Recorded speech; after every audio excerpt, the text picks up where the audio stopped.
télévision Futur Média mbokk yi ñoo ngi leen di nuyu bu baax a baax di rafetlu ni ngeen àndee ak suñuy programme fas yéene ànd ak yéen ci xibaari timis yi li ca gën a fës bokk na ci accident bi nga xam ne moo am démb ca boori Kédougou ña ca ñàkk seen bakkan bilan bi ma ngay gën di yokk léegi mi ngi toll ci juróomi doomi aadama yoo xam ne ñàkk nañ seen bakkan ci boobile accident am na benn xale boo xamante ne ji kon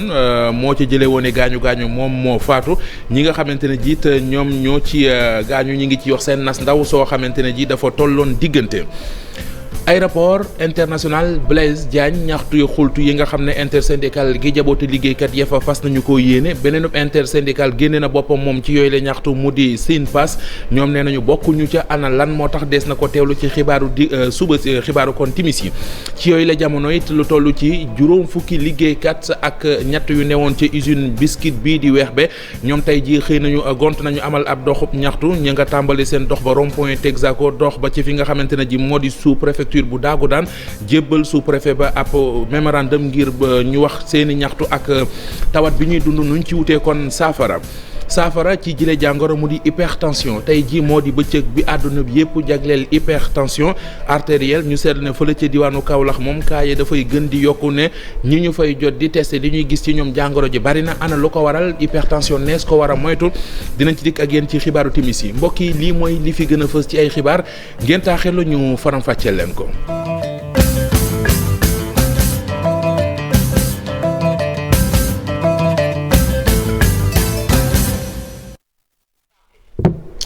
dellu leen nuyu dellu rafetlu ànd bi ak télévision Futur Média ni ñu ko junjëwoon ci bopp bi la ñu duggee ak yéen ci yàkkale gi doore xibaar yi wàllu politique waaye Yewwi Askan Wi lu aju ci seen liste bi nga xamante ne moo di liste départementale ci élection législative yi direction générale des élections rejeté na ko mandataire national bu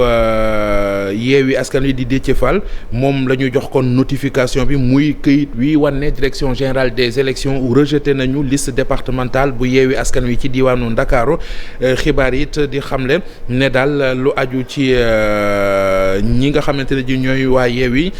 wax nañu recours bu ñu fas yéene jébbale ngir ñu lijjanti leen seen liste bi waaye yeneen i jéego yoo xamante ne ji bëgg nañu koo teg ngir liste bi mën a jàll kon ci diwaanu Ndakaaru des na ci dellu si nu mu gën a yaatoo ci suñu yeneen jotaayu xibaar.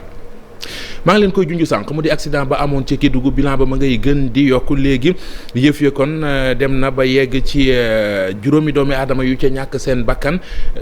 kenn ki benn xale la bu toll ci ñaari at ki ci des jenn jigéen la ju wannoon lor maanaam ëmboon ba toll ba sori woon ñii kon ñooy ñu ca mujj faatu ci woowile wàll nag askan way yeewoo ca Kédougou ñoom yëkkati nañu seen kàddu li ñu bëgg mooy ñu gën leen a taxaw ci wàllu kaaraange rawatina ci barab boobee nga xamante ne ji kon mooy fa la corridor Dakar Bamako bi jaar Ibrahima Diaba xate la ñu ci yàndal. bilan accident bi gën naa yokku tey ci suba benn xale bu amoon ñaari at te mu amoon ay gaañu-gaañu yu bëri mujj na ñàkk bakkanam fu mu nekk nii ñu ngi toll ci juróom ñi faatu ci accident bu am fii ci diwaanu Kédougou te ñu ràññee ci benn jigéen bu woon lor. mënuguñu xam exactement li waral accident bi waaye ki ñu fa dajal te mu fekkee accident bi xamal nañu ne daal excès de vitesse moo waral situation bi. ñun ñu ngi toog ci kanam conseil départemental di waxtaan doom bu kon ñu gis oto bi di daw allure yoo xam ne ñu ne waa kii lu ko jàpp jékki-jékki rek oto bi dérapé ñëw rajaxe leen ñoom ñëpp ak benn jaaykatu café ndeysaan jóge Touba fa ci kër victime yi tiis ak naqar bi ñu àndal taxul ñu ñaax nguur gi ñu gën a bàyyi xel ci sécurité. xaar ci autorité mooy ñu gën a bàyyi xel ci sécurité routière maanaam lépp loo xamante ne état bi daf ko jël ci aar nit ñi ci wàllu circulation nañ ci gën a farlu nañ ci gën a taxaw pour que. ay daan du ñàkk pour ñu gën a mën a changer comportement yi ñu nemmeeku ci tali yi. pour naa ni faaw nag ñu taxaw seet réellement ndax nit ñi ñoo bañ a tegu ci yoon wala yoon wi moo neexul a tegu ñaar yooyu buñ ci xalaatee rek xam ban moo ci war a nekk dañ xam ban taxawaay la ñuy am bu nekkee ni nit ñi nangul tegu ci yoon su boobaa nag ñu jël ay matuwaay yu mat sëkk ka nga xamante ni ku ci defati lu mel nii nag ñu teg la ci yoon ba lii dootu fi am waaye bu nekkee ni yoon wee neexul tegu ñu jag-jagal yoon wi ba ñi nga xam ne mënuñ ci woon tegu ñu tegu ci ba ñëpp am jàmm parce que loolu njaboot victime yi fas yéene nañu dem fi mbaxane doone benn pour ñu teg daan chauffeur bi nga xam ne moo doon dawal Toyota bi te mu nekk en garde à vue fële ci commissariat central bu Kédougou. dellu si Ndakaaru dem ca aéroport Blaise Diagne intersyndical gi yëglu démb di wax gerew ak ñaxtu ñu fas yéene amal am na yeneen liggéeykat yu bokk ci geneenu intersyndical mu di SYNPAS ñoom nee nañu duñu bokk ci yooyu yëngoo ki yëngal li tax moo di la leen tax di ñaxtu dafa ca am ñetti ponk yoo xam ne kon déggoowuñu ci tey jii lañ doon janook taskatu xabaar yi ngir doon ko leeral ñu teewlu kàddu yi Serigne Moustapha Guèye mooy secrétaire général bu SYNPAS. suñu mbokk yi dañuy demander waa ASECNA yi te ñemewuñ ko wax que si actionnariat wu laas ñu am si 5% comme ñun ñu ne leen loolu mënul nekk c'est pas parce que yaay président intersyndical que da ngay bokk si actionnariat wu laas loolu juridiquement c'est pas possible loolu mooy suñu premier point bi nga xam ni ñun ñu ak ñoom jubóowuñ si. beneen point bi mooy ISA bi sama camarade Ousmane Sy bi wax na ko tout à l'heure 3000 francs yi permettre ñu financer ISA bi pour les autres entités ñun ñoo koy liggéey ñoo koy joxe à partir de la redevance passager. et mu nekk pratiquement 5 milliards par année ISA bi yëpp sur la plateforme suñ jëlee ASECNA jël AIBD jël ñun ñëpp ay 1 milliard et quelque la kon dese na leen ay 5 et quelques milliards yoo xam ñun ñoo koy joxe pour ñu financer le plan social de l'aéroport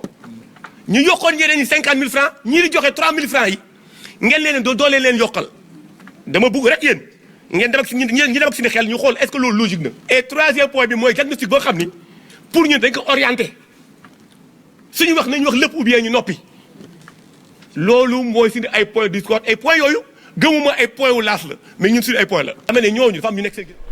juróom fukki liggéeykat ak ñett yu doon liggéey ci ndem si yàlla usine bii di Wexbe usine la bu doon defar mbiskit ñooñe nag tey jii dañoo xëy wàcc ci mbedd di Pikine yi amal ab doxum ñaxtu rond-point Texaco la ñu tàmbalee dox ba ci sous préfecture ba am na sax mémorandum boo xam ne ñoom liggéeykat yewoon ca Wexbe te doon dox ñaxtu tey jii jébbal nañu ko sous préfet ba li ñu bëgg bokk na daal ñu fay leen seen ay droit waaye it lu aju ci seen i dossier yi ñu ne réer na ci tribunal loolu bëgg nañu ñu lijjanti ko ndax ci seen gis-gis jaaduwul Amidou Dia moo wax ci seen kàddu ci ñoom la bokk ñu déglu ko ci micro Abdoulaye Paté Anne. def nañ benn conférence de presse première étape tey mooy deuxième étape ñun nag ci dossier nag dafa nekk tribunal pendant 12 ans juge yi nee nañ dossier bi dafa réer tribunal te loolu noonu lu mu mën a nekkee. ñun booba tey nag ñun ay doomu dañoo bëgg a laaj ñun ay sénégalais yoo duñ sénégalais ay doomu dëkk bi lañu mënoon nañ def injustice comme ni nga ci defee mais lépp dañoo tënkoon ci yoon. yéen tey nag deuxième étape def marche waaw ñaxtu président xam ni carrément ay mbokkam sénégalais ay doomam tooñ nañ ñu waaw 53 personnes ñii dee nañ ñii feebar nañ am na ñoo xam ne sax maanaam benn instant bi nii seen kër tas na mënatoo leen gis. dafa metti luñ bëgg maam suñu dossier ñu fay ñu suñu droit dossier bu réer tribunal loolu nu mën a nekkee. ni biir dañu waxtaan xool lan lañ defar troisième étape lan la ñuy defar. dañuy passe vitesse supérieure. bëccëgu tey gi mooy bëccëg bi ñu jagleel ci àdduna bi yëpp xeex wopp ji di hypertension artérielle fii ci Sénégal nag wopp ji lu fi am la rawatina ci diwaanu Kaolack bu ñu sukkandikoo ci cardiologue yi joxe nañu sax ab lim ci ñi wopp ji di dal faral di dal at mu nekk ca dëkk ba li ko waral bokk na ci xorom saak na mu mel ca dëkk ba waaye it barab la boo xamante ne ji ña fa nekk dañu yëngu ci wàllu mbay bu baax a baax tax nag ñoom fajkat yi di sàkku ci askan wi ñuy kën di mesurer seen tension fu ñu mën di nekk ndax dana tax ñu am ci ab takk bu wér Pape Mbaye Diaw. junne ñaar téeméer ak juróom benn fukk ay nit yoo xamante ni daal dinañ leen di seet ci atum 2021 bi li ci ëpp rek ñoom hypertension artérielle moo leen dal. les consultations yi c'est sur rendez-vous mardi ak jeudi terewul chaque jour ñu consulter suñu xayma nañ gis su mot ñeent fukk wala lu tegal malade ci bés bi. ku xam médecine ni muy fonctionner xam ni ñu war a liggéey xam nga ne loolu yan bu diis la. tension bi nag li mu bëree ci dëkk bi lu bëri mën na ko waral buñ sukkandikoo ci Souleymane Thiam ba léegi bokk na ci xorom si nga xamante ni dafa bëri lool ci Kaolack. suñu dunduwaay environnement bi commencé ci lekk bi. diwlin ci baaxul wax na sànq problème cholestérol bi. Kaolack climat bi daf koy expliquer déjà climat bi booleeg ndox mi également le sel. ak jafe-jafe yooyu nag dina metti lool ñu jële fii feebaru tension docteur Souleymane Thiam di xamle ne ñoom wut nañ seen i stratégie yoo xamante ni feebar bi dinañ ko teel a détecté ci nit ñi ngir rek man leen a faj. thème bi mooy natt sa tension natt ko natt bu xam ni ko avec précision natt bu jaar yoon mun a tax ñu am diagnostic bu baax ensuite ñu contrôler tension bi dafa am benn loi buy wax ne ñu amee tension ci àdduna bi ñu amee tension moitié bi kese ñoo xam ne amee tension ñu amee tension moitié bi kese ñooy faju moitié bi kese la ñu arrivé ba seen tension ñu contrôlé ko mooy 50% mais ñun egguñ foofu Sénégal. service cardiologie El Hadji Ibrahima Niass bu Kaolack nag ñaari cardiologue ñoo fa nekk ak limub nit ñu bari ñi nga xamante ni tension daf leen a dal responsable yi di sàkku ñu indilaat leen yeneen cardiologue ci service bi.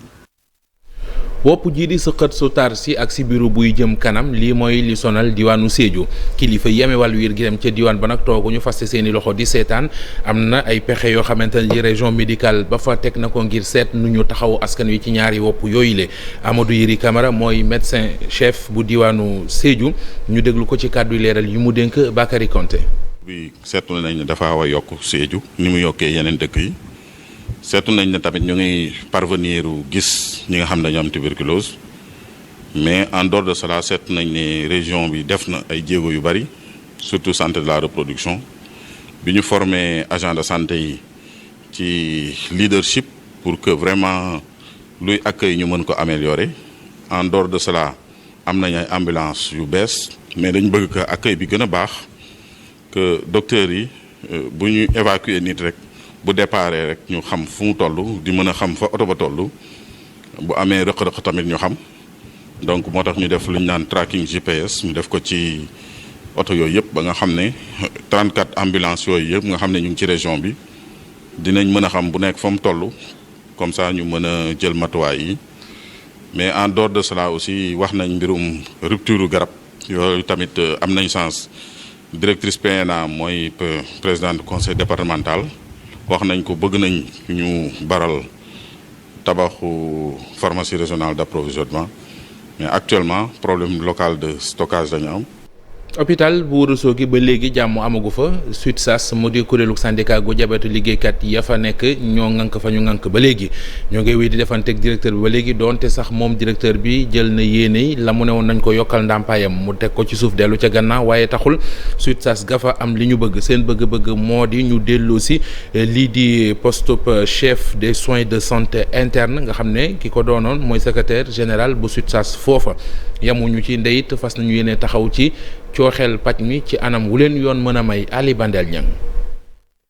ci département yi yëpp ngir xayma seen ñeenteel plan d'action syndicaliste yi nga xam ni rafetlu nañu lool dénouement bi tukkee ci waxtaan yi ànd gësëm séxoon ak ministère de la santé ñoom nee nañu bàyyiwuñu ne dañuy wéyal xeex bi donte nag directeur hôpital bu Ourossogui xibaar nañ ni moom du mooyu na prime boobu ñu ko yokkaloon ci payoram waaye waa SUTSAS yi ci région de Matam kat nee nañu ñoom noppeeguñu nde lu bëri des na. la muy wax ngay dindi lii mooy wax ji moo waral nag mu jël bigam comme moom la yàlla dogal mu am maanaam kattanu mën a tabbu wala mën a dindi ci la dindi maanaam secrétaire général union régionale bu SUTSAS mu dindi ko ci poste boobu nga xam ne moom la nekkoon ñu koy wax maanaam ceci de l'hôpital de Ourossogui te lii tey combat de principe la combat de principe mooy dafa jëlee Amadou Lamine Sano ci postam ñun organisation bi union régionale de Matam li ñu wax mooy na ko delloowaat ci place am évaluation bi 4e plan bi nag la ca nekkoon mooy te ba léegi nii ñuy def suñu évaluation li ci nekkoon lii la mooy ne dañuy wax ne rétention d'informations sanitaires ba léegi dañuy continuer di def loolu beneen bi mooy boycott yi nag dafa am boycott ci wàllu réunion de service ci wàllu hôpitaux yi ak boycott réunion de coordination ci wàllu district sanitaire yi ak région médicale waaye ci boycott yooyu noonu dañ ci mujjoon teg yeneeni boycott muy programme yi nga xam ne ni du ministère de la santé et de l'action sociale la waaye dañ koo def parce que tey combat de principe bi moo yegg foofu. mu mel ni rek jaaxle bi nga xam ni médecin chef région médicale bu Matam jaaxle na ko mu ñeel rétention xibaaru sanitaire mu ngi wéy kon di gën a nekk ab jiixi jaaxa jéem nag ba jokkoog docteur Ousmane Gueye di njiital hôpital bu Ourossogui waaye lim ñu xamal delloo si secrétaire général SUTSAS ca postam ba ca SSI xel xalaatu ko waaye nag ubbi na buntam ci. ministre de la santé ak kuréel gi nga xam ne moo di cadre religieux pour la santé et le développement amal nañu conférence bi liñ ci waxtaane mooy li war a doon taxawaayu kilifa diine ngir am pàcc mu tege ci yoon muy ministre de la santé di ñoom kilifa yi ci kuréel googee gis nañu ne daal ay liggéeykat yu xarañ te mën seenub liggéey loolee ci la ñu mën a joggi ngir pàcc mi tege ci yoon ngir it lu yokk réew mi Abdoulaye Diouf Sarr mooy ministre santé ak action sociale ñu déglu ko ak Mamadou Fall. religion pour que mu préparer effectivement ressources humaines yi pour que ñu mën a téye li ñu leen di teg ci wàllu valeur ba valeur boobu mën a jëriñ askan bi loolu day yéen a ko mën a taxawee te yéen a koy taxawee d'ailleurs taxawee ko moo tax ba léegi Sénégal tey kenn du wax na du yëngu de mais daaneel ko dana jafe bon nag ñu ngi leen di remercier bu baax a baax a baax pour wax ne lépp lu ñuy liggéey rek bu ñu ci àndool ak yéen yaakaar naa ne dana jafe bon nag maa ngi wax alhamdulilah rabbil alamin parce que fondamentaux yooyu pour que ñu mën a capitaliser dividende démographique bi am na ay termes yoo xamante ne dañ koy compliquer rek en fonction des contextes mais ba ko sang yu tedd yi di xalaat di jëfe di teg boobu kenn waxew ko. kuréel gi ëmb chambre de métier yi ci Sénégal amal nañu am ndaje moo xamante ne ji fa la ñu seetloo ndi secteur artisanat di dund ci réew mi nee nañu jaaduwul ñoom artisan yooyu seen bëgg-bëgg moo di fa ñuy jëlee dogal ci réew mi ñoom it ñu am fa cër mën faa teew ngir di seet nu ñu mën a jëlee ñoom it dogal mën caa gisaale seen bopp. dañuy déglu kenn ci ñoom di wuyoo ci turu Insa Dieye mooy président union des chambres des métiers du Sénégal ñu déglu ko Pafara Ñing. ñu ay doléances yu dul jeex. ginnaaw nag artisan Sénégal gépp laay wax du ma wax kenn ñëpp d'accord nañu ne am nañ njiiti réew boo xamante ni dafa gëm le secteur de l'artisanat mais gëm googu mi gëm le secteur de l'artisanat ak lim ciy joxe ak limu directive yi muy joxe léeg-léeg doxalin bi dafay des loolu ñun ñëpp d'accord nañ ci su ko defee loolu dafay laaj waxtaanaat tenue scolaire yi tamit bëgg nañu accélérer ko ba nga xamante ne tailleur yi ko yellool daañu ko jot ak yeneen projet yi nga xamante am nañ ko pour le secteur de l'artisanat ñu fexe taxaw ci ba nga xamante ne ni artisans yi nañ ci gis seen bopp. ji su fekkente ne kujje gi opposition bi gagné nañ assemblée nationale ba loolu nga xamante ne tubaab mi ngi koy wax cohabitation ci assemblée nationale ña cay gën a perte ña cay gën a daanu ñun artisans yi la ndax suñu indee projet de budget ñu bloqué ko suñu indee projet de loi ñu bloqué ko mais su boobaa ñun ñi nga xamante ne suñu atelier yi la ñu am moom la ñu gëm moom la ñu xam ñun ñoo cay perte. wàllu guerre ak mbuxum ci réew mi jaaree ko nag ci ñi koy def ci ñiy def guerre ak mbuxum di jaare ci banques yi loole bokk na ci li sooxel lii di croissance économique bu Sénégal OFNAC ak Banque africaine de développement ci partenariat bu ñu doon signé tey ji ci suba fas nañu yéene kon boole seen doole ngir xeex ko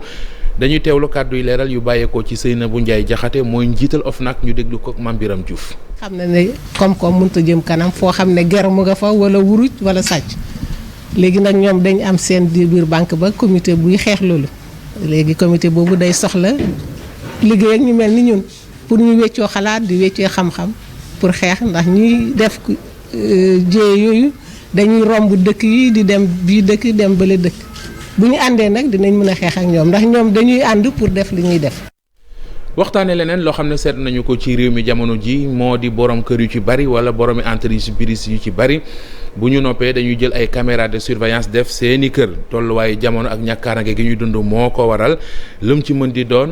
lu baax la lu ñu rafet lu la tey lu xew ci jamono la waaye du ko jug def ko ndax dafa am foo xamante ne ji fa lañ ko tënk ci wàllu yoon reportage Habib Faye. cambriolage yi fii ci biir Sénégal doon na loo xamante nit bëri na li ngay nemmeeku rawatina ci biir capitale bi lii jur njàkkare askan wi nelawatuñu benn yoon ci kaw loolu ñenn ñi seen bopp lay pexe moo di samp ci seen kër yi ay caméra de surveillance ngir rek gën a mën a aar seen bopp waaye itam moytandiku sàmbaaboo yi dugg ci seen biir kër. télé vidéo surveillance muy seen kër muy seen entreprise wala muy seen bureau mais ku ko mun nga kii ko nga def ko parce que dina la aar dina aar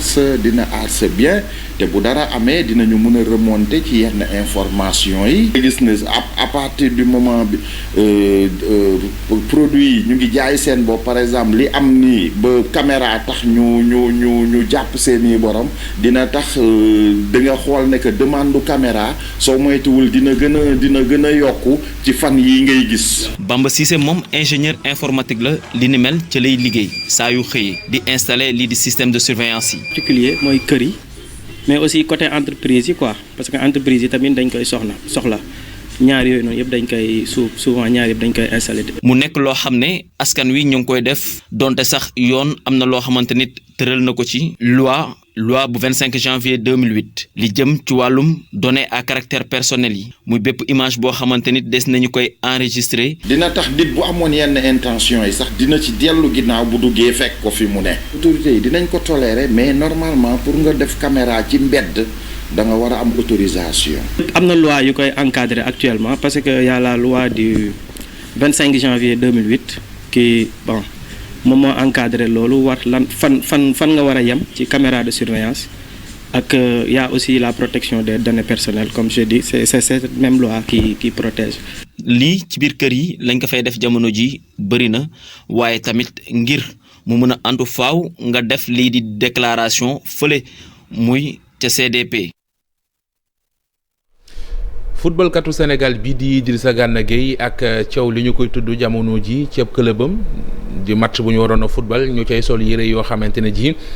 dañ cay mandargal luy taxaw ak ngóor jigéen moom Gana ci ni ñu ko waxee bañoon na du sol loole ba tax footballul match ba ginnaaw ba